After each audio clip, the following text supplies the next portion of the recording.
Well, Sean mentioned Chris Hansen, and Chris Hansen, class of '91, is our next inductee. Hansen liked and excelled in, well, any sport that had a ball. On the gridiron, he was a Cape Ann League All-Star his junior year and captain in All-League his senior year. Also, as a senior, he was the team's most valuable player, and his skills were good enough to land him on the Boston Globe All-Scholastic team his senior year as well. On the basketball court, Hansen was a Cape Ann League All-Star and team captain his senior year. And he started on the baseball diamonds. During his senior year, Hansen was named a League All-Star, a Boston Globe Division III All-Star, and he played in the Eastern Mass All-Star Game. Needless to say, Hansen was a team captain and team most valuable player his senior year. And tonight, Chris Hansen is the newest member of the North Reading High School Sports Hall of Fame.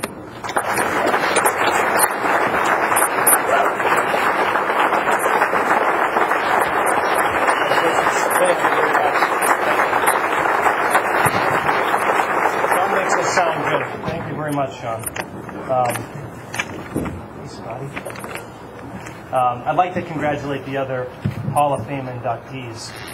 This is a very special group, and I feel really lucky to be part of it. In fact, I had a chance to play high school basketball with Fitzy, as he mentioned. You know, I have to say, though, I think, Fitzy, you might owe me half your trophy. And this is directly attributed to my shooting. You see, shooting was never really my forte in basketball, and so I missed actually quite a few layups. And the running joke used to be, when someone asked who's the leading scorer on the hoops team, the most common answer was whoever rebounds after Hansen shoots. I think that was Fitzy a lot of the time, so by my calculation, that equals half your trophy. I'm kidding. Of course, Fitzy probably earns 2 trophies for my covering for me out there. I do have some thank yous, though, that I'd like to say, because I'm not standing up here just on my own. There were a lot of people who helped me along the way. First of all, the Hall of Fame committee.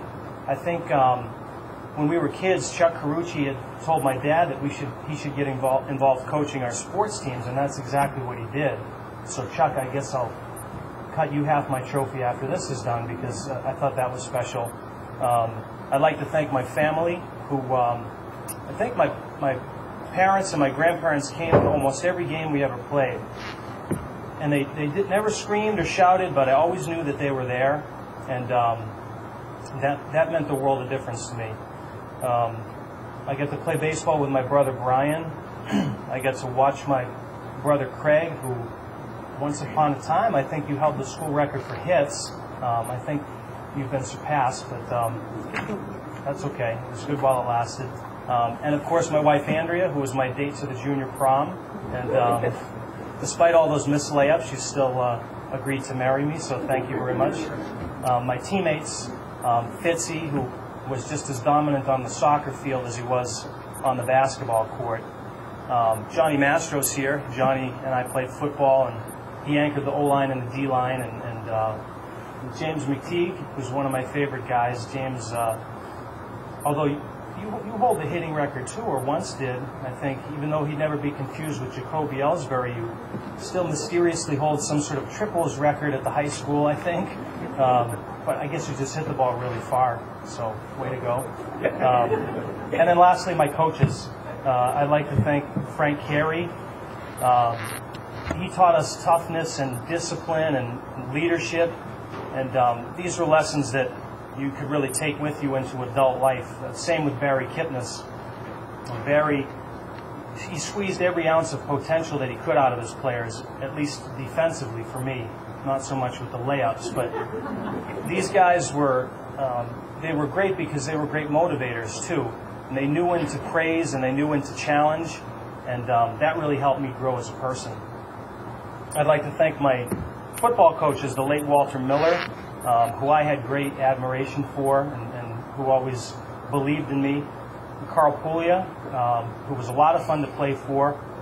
And Carl taught me really the value of versatility on the football field. Also Bruce Colby. Bruce Colby, other than my dad, he probably coached me longer than anybody. So I'd like to thank those guys. And one final thank you to Peter Hill. I thank Peter Hill because during the late 80s and early 90s, North Reading High School wasn't exactly a recruiting hotbed for college football programs. Maybe unlike it is today, I'm not sure. But Peter took copies of my game films, and he brought them to some of the bigger programs in the area, unbeknownst to me. And the coach for the Cornell team saw those films, and that led directly to a visit for me at North Reading High School. I don't think that would have been there without Pete's efforts, so I really appreciated that. So again, it's a great honor, and I really appreciate it. Thank you very much.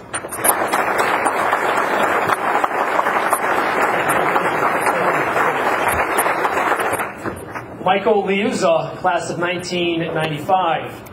A three-sport star in football, baseball, and indoor track, Liuzza won 12 letters. During his senior year, Liuzza was a captain while rushing for 700 yards and 11 touchdowns. He was also a senior captain for the indoor track team after making the varsity as a freshman. His main event was the 50-yard dash where he blazed to a 5.7. But it's what Liuzza did on the baseball diamond that's earning him induction tonight. He was a four-time Cape Ann League All-Star. Not only did he make Frank Carey's varsity team as a freshman, but he made the All-Star team as a freshman. That was just the beginning of an incredible career where he could do it all. He could pitch and hit.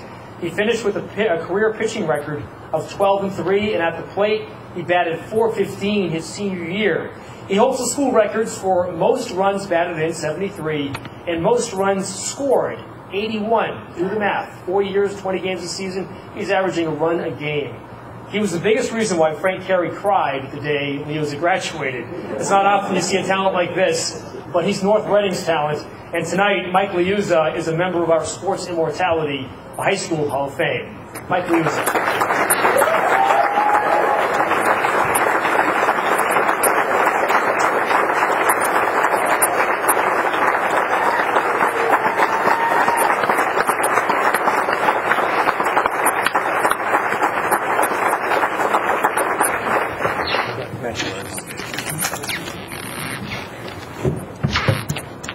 Thank you very much. Move this thing out of the way. When I was younger, I would often attend varsity baseball, football, and basketball games. And I can remember thinking at the time, I can't wait to be a part of all of this. Now, Barry Kipnis' name has been brought up several times tonight, and I'm going to continue that. As far as basketball goes, Coach Kipnis should be grateful that I never stepped on the hard court. You can ask many of my friends the reason for that. Basketball was not my forte. In fact, I once, during an 8th grade travel game, took a 3-point shot that went over everything, over the backboard, and Mike Lane still busts my chops today about that. It was pretty embarrassing. So if I had played basketball, it probably would have hindered my chances of being up here today. But playing sports at North Reading was an incredible experience I will always treasure. I'd like to thank the Hall of Fame committee. I am truly honored to be up here tonight. Thank you very much. Thank you so much for all my friends coming. I know the seating arrangement got a little hairy at the end there, but thank you. I appreciate all the support, especially from guys like Craig Pop, who continue to keep me motivated in life. Thank you, Craig. It means the world to me that everybody is here tonight.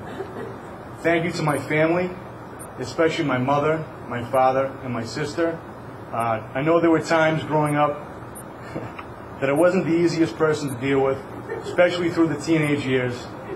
But through thick and thin, you guys have always been there for me, and thank you. I'd like to thank my coaches, in particular, football coach Ed Sapienza, indoor track coach Joe Davis, and that old guy who's been at the helm of the varsity baseball program since just before Prohibition. Frank and I have a funny relationship. The other day, Frank Carey, who everyone knows is a very modest human being, claimed to have defeated myself and Michael Lane in a pickleball game, which is sort of an indoor tennis game that we used to play in gym. This concerned me a great deal because naturally that never happened. And I think Frank maybe is starting to lose it a little bit. In all seriousness, it was an honor to play 4 years of baseball for Frank, and I'm glad he and I are friends today. He's the best coach I've ever played for at any level, with the exception of one guy, and that's my father. Dad, thanks for everything. You went to all my games, and thanks also for putting up with me. And I appreciate everything you did growing up. Thank you very much, everybody.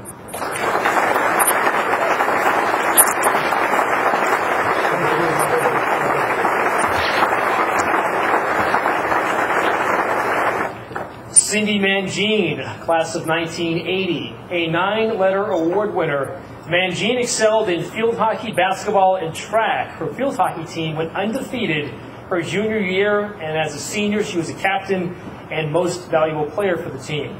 On the basketball court, Mangine began making contributions as a sophomore, as she did in every other sport she played, and she was good enough and respected enough to be named captain her senior year.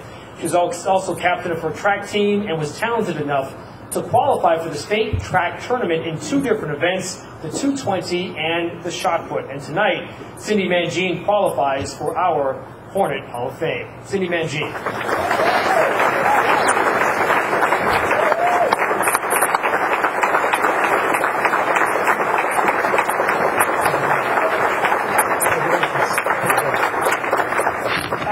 Thank you very much. This truly is quite an honor. I'm sure my daughters are sitting over there thinking, are they really talking about my mom? Yes, they are. Anyhow, I want to thank everyone for coming tonight, especially my former coaches and fellow athletes. This was a great excuse for me to come back home. I haven't been back to North Reading in probably over 15 years, and it's been a delight to show my daughters a little piece of my childhood. Nothing much has changed here except for Ryer's store. It's just amazing. I want to thank my family for coming tonight, especially my sister and brother-in-law, Jim, from traveling all the way from Florida, my good friend and college roommate, Wendy Gual, and her husband, Rob, my niece, Mandy, and her daughter, came all the way from Maine, and my family from San Diego. Thank you so much, my daughter, Kate, and daughter Molly, and my husband Keith for supporting me in everything I do. Thanks again. Cindy Mangine. Tonight's next inductee, Tammy Pomeroy, class of 65. Every athlete we've seen tonight has been a 3-sport star, but the next inductee, Miss Pomeroy, played 4 sports. Tammy Pomeroy, class of 65, played field hockey, basketball, softball, and track. And because the school didn't have a track team back in 65 or 64, she competed in independent track meets and held a school record in the 440. Because Tammy went to school before Title IX, there weren't many awards for girls. But during her senior year, athletic director Les Levy awarded her a Scholar Athlete Award. Her teammates named her Best All-Around and Most Athletic. And here at North Reading, Tammy Pomeroy earned 11 letters. You don't see that every day. After her career in the field ended, Pomeroy began another career on the sidelines, coaching junior varsity field hockey, JV basketball, and boys tennis. In fact, she was the first woman to coach a boys team, and her team finished 2nd in the league. She recently said that in her first year of teaching, she also coached 3 sports, and she said it was very difficult. Well, she figured it out and went on to coach from 1969 to 1977. In 2010, Tammy Pomeroy can add another notch to her career, membership into our Sports Hall of Fame. Tammy Pomeroy.